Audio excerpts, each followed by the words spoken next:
Edige Destanı 1. Bölüm. Kutlu Kaya ve Sihirli Kaval.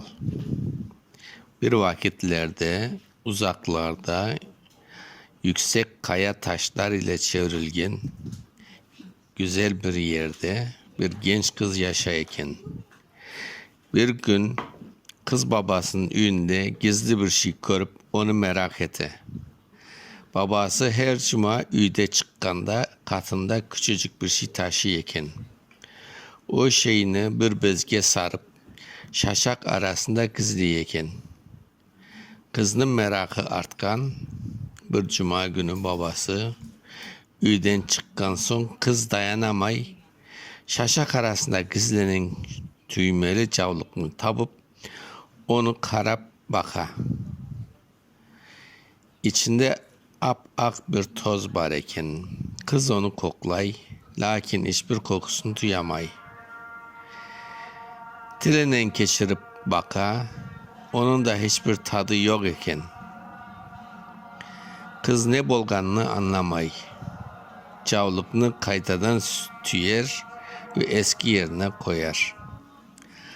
Aradan birkaç ay geçken son kızının başına bek tuhaf bir şeyler kele. Babası bunu anlap bek kaygıra.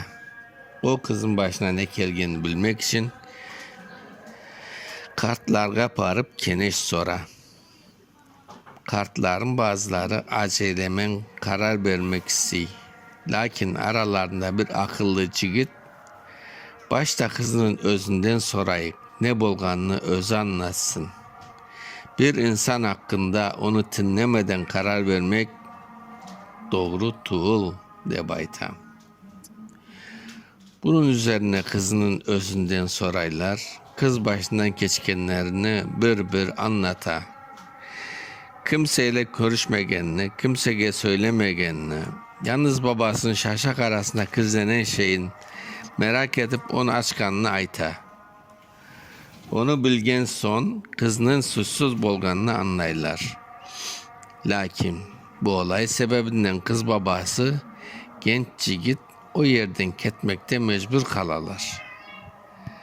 Kayalar arasında 3 yolcu uzun bir yolga çıka. Gün batmaya başlaganda yüksek kayalar arasında bir yerge yetişeler. Çadırlarını kura da gecelemek için yerleşeler. Lakin gece içinde yaşlı şeyhinin sağlığı birden kötüleşe.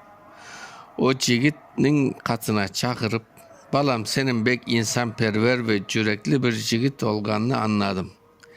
Kızımını sana emanet etem. Yakında bir ul doğacak.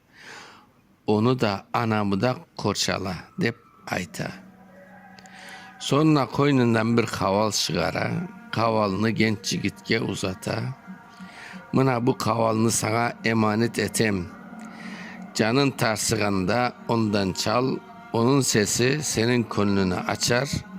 O vakit beni de hatırlarsın de baytam. Ertesi gün tan atmazdan evvel yaşlı şeyh dünyadan göçe.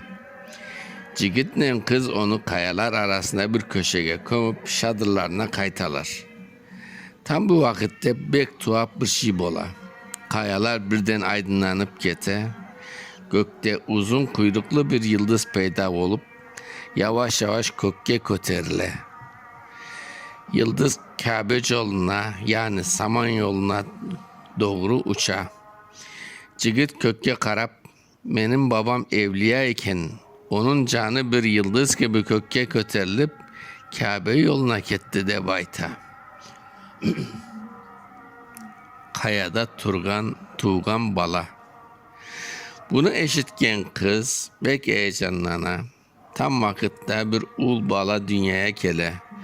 Bala tuğganı anda kayalar arasında yaşayan kuşlar ve bütün canlılar şuulday başlar. Sanki bütün tabiat bu balanın dünyaya gelgenine süyüne. Kuşlarını, sesleri kayalarının arasında yankıra. Bala kayalar arasında tuğan için onun adını Kutlu Kaya salalar. Cigit bu balanı bekseyip kayada tuğan kutlu balam dep onu kucaklay. Böylece Kutlukaya'nın ömrü başlana. Kavalının sırrı. Yıllar geçe Kutlukaya öse, anasından babası pek çalışır insanlar eken, ikisi birden çalışıp üyelerinin rızkını çıkara. Gün geçe aileleri zenginleşe. Kutlukaya'da büyüyüp kuvvetli, şaylı, becerikli bir yigit bola. 18 yaşına gelgende onu askerlikке şakıralar. Yola çıkacak gün babası onu katına şakıra. Elinde yıllar evvel kendisine emanet edilen kaval var eken. Babası kavalını oğluna uzata. Oğlum, bu kavalını mağa senin kart babam bergen edi. O canın tarsıkanda bu kavaldan çal, gönlün açılsın deyip aytkan edi. Şimdi sen uzak yerge ketesin. Bizni sakıngan vakitte bu kavaldan çal, onun sesi senin gönlünü açar. De bayta. Kutlukaya kavalını alıp onu dikkatle saklar. Lakin bu kavalının adi bir çalgı aleti olmadığını henüz bilmeyken. Kaval sesi. Askerlikte Kutlukaya her işte özünün ustalığını görsete başlar. Tutuşkanda karşısındaki yerde şıbırıp taşlar. Ok atkanda oknu iğnenin gözünden geçirgen atar. At çaptırganda cellerden de ozup birinci kere. Lakin onun en büyük hüneri kavalındayken.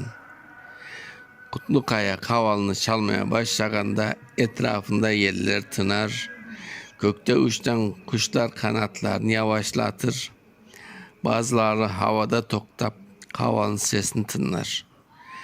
Kuşlar sanki bu sesini anlayıkenler. Kutlukaya'nın namı ağızdan ağızga, kulaktan kulağa yayla. Az vakit içinde bütün hanlık onun atını eşite. Bu haber sonunda Toktamış Han'ın da kulağına yete. Ve bu Kutlukaya'nın hayatında yanı bir devir başlay.